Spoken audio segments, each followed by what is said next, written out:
Good morning. Welcome back to the Conversations on Content podcast. My name is James, and we are here to help you build your YouTube channel, optimize it for successful growth, and create more engagement with your audience. Thank you for joining us today. And today we are here to talk about 5 huge mistakes that people make when they're doing collaborations. Thank you so much for joining us today. We are having an exciting day. And industry news, real quick. There's been a few things going on, checking out things around the web. One of the biggest things that news stories in the creator space is StreamYard was bought out by Hop-In, which is a basically they are a online event planning service. They help you put on and put together online events like seminars, webinars, things like that. And they are a new growing leader in that space. And so they recently acquired StreamYard, and Gage and the crew are excited about it. They said that they're going to be doing a lot of, things to help bring more simplicity and more creating more better content for us and helping us to create better content, better live streams, better events. And so we were checking it out yesterday. I'd never heard of Hop-On, honestly, until this was announced. I started checking it out yesterday to see how it worked and what it does. And it looks interesting. It looks like there's some good integrations there. So we'll see how it works as they now own StreamYard. And hopefully they're saying that they're going to roll out some simple changes, but that they're not going to be making huge major shifts in how StreamYard works. So, of course, StreamYard is our preferred live streaming platform because of their simplicity and ease of use for newbies that are just getting started. There's others that have more advanced features, but they're also more complicated to run. And if you're a newbie, StreamYard, you can be up, running, and live streaming within a matter of minutes. It's so easy to use. So that's part of why we recommend StreamYard. That's what we use for all of our live streams. And they are not a sponsor of the show or anything like that. We just love their product. So thank you guys so much for joining us. I hope you're having a fantastic day. And one of the things that we've been talking about is for the last several weeks is collaborations and how to go about doing collaborations, how to go about getting collaborations. But there's a lot of mistakes that people make that are costing them the opportunities that collaborations can bring. And there's several key kind of categories of those mistakes. And we thought we'd talk about 5 of the big mistakes that people make today when they're trying to do collaborations with their YouTube channel, with their live streams, with their Facebook, any kind of social media platform. Really, these work, or they can help you, or they can hinder you. So the first big mistake a lot of people make when they try to do collaborations, and by the way, I forgot to do this before I diving right into the content. Let me know if you've done any collaborations on your channel. We've done quite a few. I've even done a couple right here on the channel already. We actually have more in the works, and it's one of the types of collaborations we're talking about is doing interviews and things like that. That's one of the great ways to collaborate, and we're going to be doing some more of those. We're actually looking at doing an entire interview show and working it into the mix here. But getting these collaborations, getting people on board, bringing people in can take some work. It's not something that's going to just naturally happen, and it's not going to happen the first time you do it. So, but we're excited about it. It's one of the biggest things that we can do. If you look at my channel, top performing video on my channel right now is a collaboration I did with Adrian from Farmstead Smith. And it's I mean, by far, it's like almost double the views of almost all of my other videos. It's huge. And it's still growing. It wasn't just because, it was a popular live stream. It was a live stream, but it's getting great replay value. It's still getting served in search. It's getting served in recommended content. We're getting a lot of traffic. I'm gaining new subscribers almost every day from that video. So it's still, even though it was a couple of weeks ago, it's still performing really, really well. So that's something that you want to look at when you're doing collaborations. This is the power collaborations can bring to your channel. The more of those you can do, the more it's going to help you grow. Just doing one might have a little benefit that's a short-term benefit, but if you keep doing them, if you do more and more of them, then as you grow, you can connect with more people. It's going to help you expand your audience. But one of the biggest mistakes that a lot of people make when they try to do collaborations is they find other huge YouTubers. And I see this every week in this community. Oh, let me mute my phone here. There we go. All right. So we get a lot of people, but I see a lot of people going out to say Nick Nimmin, D Nimmin, and all the big YouTubers in this YouTube growth space and trying to ask them for a collaboration. And yet they're not even in the same niche. Their content has absolutely nothing to do with what those guys teach, what they do. So they don't have the right audience. Collaborations, this is why sub for subs don't work. This is why networking channels don't work. It's not building a targeted audience for your channel. You don't want to collaborate with the wrong audience. And most of those big YouTubers in those other niches aren't going to collaborate with you because it brings no value to them and they're not really bringing any value to you. So make sure you're approaching the right type of channels. Make sure that you're approaching channels for collaborations that are within your niche, within your area of focus. And I see it all the time. I see people all the time. I've had people approach me for collaborations and their content had absolutely nothing to do with my niche, any of my niches. I have no channels even that I could collaborate with them on that would be niche relevant for them. And I have 5 channels in different niches.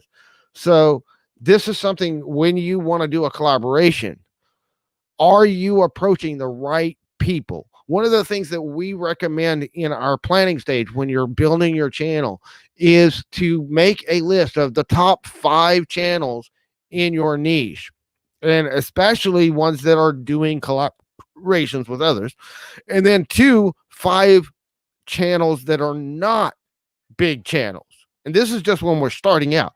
So you're going to have 10 channels on your list, 5 of them that are some of the biggest channels in your niche and 5 of them that are not, and become a member of their community. And this is something that's a huge mistake a lot of people make. Their first contact or their first time talking to one of these other bigger YouTubers in their niche, whether it's somebody small or if it's somebody that's a much bigger channel, is they're trying to go right off the bat. First thing that they say to them is, hey, come collaborate with me. Will you shout me out? Well, a shout out one is the lowest form of collaboration. It has the least amount of impact. A shout out from a niche specific channel will be much more impactful than a shout out from a channel that's not niche specific.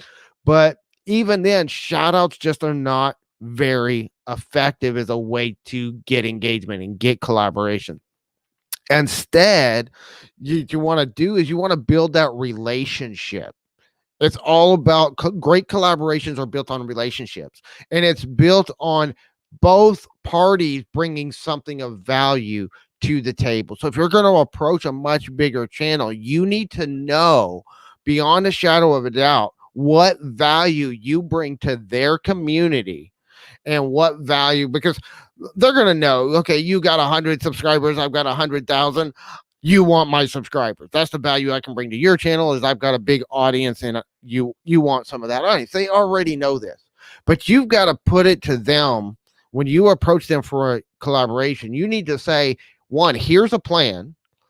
And here's how we do it. And a great example of this is Daniel Batal. Those of you that don't know who Daniel Batal is, he's got over 100,000 subscribers. He teaches how to create better content by doing video editing tricks and techniques. I've learned a lot from studying his videos, and I'm a member of his private members area. Well, when he launched his channel a couple of years ago, it started with a collaboration with Brian G. Johnson. But it didn't happen overnight. He was already in Brian G. Johnson's community, and he was already doing one-on-one coaching with Brian G. Johnson. And Brian G. Johnson completely shrugged off his first attempt at trying to get a collaboration. It wasn't that the trigger, the algorithm collaboration, which is a great video, by the way, that doesn't needs a repeat. They need to do an updated version. But the thing is, when they did that collaboration, Brian T. Johnson rejected his first attempt because he didn't have a good, solid plan. When Daniel stepped back and said, "Here's what we're going to do," he planned it out. He came with a script and said, "Here's what I want to do with you." Then Brian G. Johnson got on board because he came and he could see the value that it would bring to his community, and he knew that it would help Daniel with launching his new channel. So he saw the value on both ends. When you do a collaboration, it needs to be a win-win-win-win situation. So it's got to be a four-way win in order for a collaboration to work. You have to win as a collaborator. The other person you're collaborating with has to win, and your audience and their audience all have to get some value from the collaboration. Otherwise, it's a failure. It flops. It doesn't work. So this is something you have to understand. Make sure everybody on the table wins. One of the things that we did was we did a huge collaboration in the reselling community and crafting communities, and we had over 30 channels that came together and did a week-long collaboration auction, and it went well in some areas and not so well in others, and some of it was because of mistakes that people in the collaboration made. I saw a lot of people complaining that they didn't get as much traffic as they thought they would. They didn't get as much subscribers as they thought they would. They didn't get as many sales as they thought they would. But then we started talking to the other people that were involved, and I was like, well, how much time did you spend promoting the collaboration? How much did you spend getting out there and getting the work? I know when we did that collaboration, I was getting on every live stream I could for like 2 weeks beforehand, letting everybody know about the collaboration, letting people know about the auction, and specifically directing them to the auction, the part of the collaboration we were running on my channel. Well, because of that, we had a great turnout. I got a ton of subscribers on my channel from doing that collaboration. We made some great sales during the auction. Now, there were some things that happened during the auction that didn't go as well as I wanted them to, because my wife went in the hospital the day before the auction, and so I kind of got screwed up and I wasn't able to perform at the level that I normally would. But the thing was, even with all the difficulties I was going through, we still got a lot of benefit out of that collaboration. Not as much as we could have, but we did get a lot of benefit out of it. And I still spent, even though my wife was in the hospital, I still tried to help promote the rest of the collaboration. I was out there talking to other people, sending people to other people's auctions. When you get involved in a collaboration, especially a multi-channel collaboration, everybody in the collaboration needs to pull their weight. Everybody, when I did the collaboration with Grimes Finds back in 2019, it was 5 channels all got together and did this collaboration. We all promoted the collaboration. We all promoted each other's videos. We all promoted each other's channels quite extensively for several days and a couple of weeks around the collaboration. And so we all benefited from it. We all saw some growth. We all saw some new community coming in. We all shared what I didn't have much of a community, but I shared what little bit I had with the other channels. And I still, that was over a year ago, and I still get traffic from those other channels today. I still get views from their playlist today on my video that was in that collaboration. I still get subscribers, and that was over a year ago that we did that collaboration. So that's something that you've got to get understand, is those collaborations work if everybody pulls their weight. That's the that's the next one. So just to recap what we already kind of went through. 1, make sure you're approaching the right people. Make sure you're approaching people that are in your niche. That's one of the first mistakes. Number 2, approach them in the right way. Build that relationship first and bring it to them, showing them what value you can bring to them. Number 3, make sure you're promoting your collaboration and that everybody involved in the collaboration is pulling their weight. This is why you have to be careful with who you collaborate with. It's really, really hard, especially if you're collaborating with another small channel that doesn't know anything about collaborations, make sure that y'all are on the same page when you're setting up the collaboration on how much you're going to put into promoting the collaboration and letting other people know about what you're doing. So we are talking about collaborations. I see a few people trickling in on the chat here. And one of the things that we have learned as we're moving forward, as we're testing out different collaborations, as we're getting the word out about what we're doing, one of the things that we've experienced ourselves is your channel optimized to capture the people coming to your channel from a collaboration? We've been doing a lot of channel reviews. We've been talking to other people about how their channel's set up. And I did a whole video. In fact, I'm going to share it right here in the chat. How to customize your channel. I've done a few videos. This is just one of them. I'm dropping the link in the chat. It'll be down in the description after the video if you're watching this on the replay. But how to customize your homepage to grab viewers' attention, to keep people on your channel, because this is something that's hugely important and a lot of people don't get, and a lot of people do wrong when it comes to collaborations, when it comes to engagement with that community. Are you setting yourself up to capture people if you have an explosion? And this doesn't work just in collaboration. This also will affect your channel if you're have a viral video. If you have a video that just hits the algorithm just right, and all of a sudden you got a video that gets thousands of views, is your channel set up for that level of success? Because this is something that a lot of people don't have. That's where the power of collaboration can be, because especially if you're collaborating with a big YouTuber or a whole bunch of channels, everybody sending their audience to your channel can give you an explosion of traffic.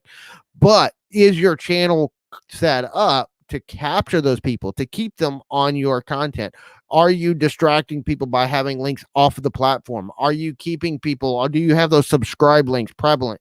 Are you in there in a way that's going to help people? If you like this, if you're getting some value from this conversation today, make sure you give us a thumbs up and share it out with a friend. Share it out with somebody else that that might be struggling with collaborations, or that's tried to do collaborations and has failed to be able to get those results. That helps more people. We're just trying to get the word out and trying to help more people to get better collaborations and get things growing with their YouTube channel. And so we want more people to know about what we're talking about here. But when you get in there, those 4 key things are absolutely essential. They're absolutely most necessary things that you can do to get people in, get people captured, get people coming back to what you have to say. And then the number 5, the 5th biggest mistake that a lot of people make when they do collaborations is they don't follow up. They don't follow up on the back end of the collaboration. What do I mean? A week or 2 later, 3 weeks later, a couple of weeks later, do a follow-up on the collaboration. Check in with the other channels, or go in and do something, because this can bring more attention back to the collaboration after it's over. You build up a lot of hype around the collaboration, you do the collaboration, you get a lot of traffic, but then what are you doing to follow up on the back end? So do a follow-up. Maybe you do a shout out video with the same channel where you just talk about the collaboration, you shout out with them, and send people back to the collaboration. This can continue to generate interest in what you did during the collaboration on the back end. And I see a lot of channels that don't ever do the follow-up. I see a lot of channels that don't ever follow up with the other channel, or they don't bring them back for another collaboration, or you got to follow up. You got to follow through and, stay in touch with those people so that you can do future collaborations. When we did the big collaboration auction, I've had several of the people we did on that auction that came back to my channel to do individual auctions later, leading to more collaborations, more growth for all of us. So that's something that you can continue doing. And then another thing is looking at what are you doing to leverage the collaborations you've already done, then to go get more collaborations. And that's something that can be hugely powerful. This is why I recommend, if you're starting, maybe you do one or two collaborations with smaller channels that are your size. And this is going to help you, one, kind of get the feel of how a collaboration works, because there's a lot of details to work out. There's a lot of things depending on what type of collaboration you're doing. Do a collaborative live stream, get a couple of channels, invite some people that are in your niche to come on a panel with you on a live stream. That's a type of collaboration. It's one of my favorite types of collaborations to do, with the power of live streaming and the power of creating this kind of content. And you can do some Q&A. You can either do it as an interview or just have an open panel discussion where you pick a topic, and today this is the topic we're going to discuss, and just have an open conversation about that topic. Those kind of collaborations can be really powerful. It can add a lot of value to your community. A lot of times those people will share the collaboration. They will share the live stream out with their following and bring them to your channel, and you can go on their channel and do a follow-up. So that's something that you can do, so that you can be seen to their audience, they can be seen to your audience, and it helps spread the word. But the other thing with that is, once you've done a few collaborations like that, now you have some examples of collaborations, and you can go, when you go to those bigger channels, now you can say, hey, I've already done these collaborations. You've got something you can point to help them get the word out more, and help get them word out more about what you're doing. So hello, Phonology. Thank you for joining us today. Hope you're having a fantastic day. And one of those things with the collaborations, okay, if you're doing collaborations, and if you're connecting with the right audience, and you're bringing in the right people, and you're capturing those people and keeping them coming back for more, and then you do more collaborations with bigger channels, everybody wins. Everybody starts seeing more success, because everybody's sharing that pool of audience. Ongoing collaborations can be one of the most powerful things you can do. One of the things that I recommend, if you get somebody and you do a live stream with them, you do a couple of live streams, you do some Q&As, and you really connect with each other, maybe you set up a whole show that is an ongoing collaboration. One of my friends, a bunch of my friends in the reselling community did this a while back. They had the Auctions Anonymous, where they were all auction buyers, and they would all get together on a panel once a week. They rotated whose channel they were on for the next week. That way, everybody kind of got the views, everybody got the watch time, everybody got some of the engagement, and everybody, all those channels were different. They had different approaches to how they do the storage auction business. So we were able to kind of get some different ideas on how to buy, how to sell, what kind of things to look for when you're sourcing, and you got different opinions and different ideas, and we got some really great engagement. There was some really great and everybody kind of shared an audience, so everybody grew. If one channel grew really good one week, and then they had that collaboration and they shared that out with their audience, and then everybody grew. So everybody was kind of sharing a pool of their audience. That was a huge benefit for everybody involved. And you can do those, and you can do one that's planned out. So say, we're going to do this show, but we're going to do it for the next 6 months. Or you can do it for, we're just going to keep an ongoing show. When you do an ongoing collaborative show with another channel, again, as you grow, they grow. As they grow, you grow. Everybody wins. As long as you're congruent, as long as you have messages that are, they don't have to be exactly the same. In fact, it's great if you have opinions that differ. So you don't want everything to be exactly the same, but you want some congruency. You want it to be on point. For example, I wouldn't do a collaboration with a channel that's out there promoting sub for sub. I wouldn't do a collaboration with a channel that's doing these fake networking where everybody support everybody and we're all going to subscribe to each other and never watch each other's videos. I don't agree with that form of marketing, so I'm not going to do that kind of collaboration myself, but I do want to collaborate with more channels. In fact, I've got some feelers out. I've got some people we're talking already about doing some collaborations. I'm wanting to do an interview show where I'm going to bring some people on and talk to people, because collaborations is one of the biggest things I've done to grow my own channel. It's one of the most, the two of the most popular videos on this channel right now are collaborations I did with Adrian from Farmstead Smith.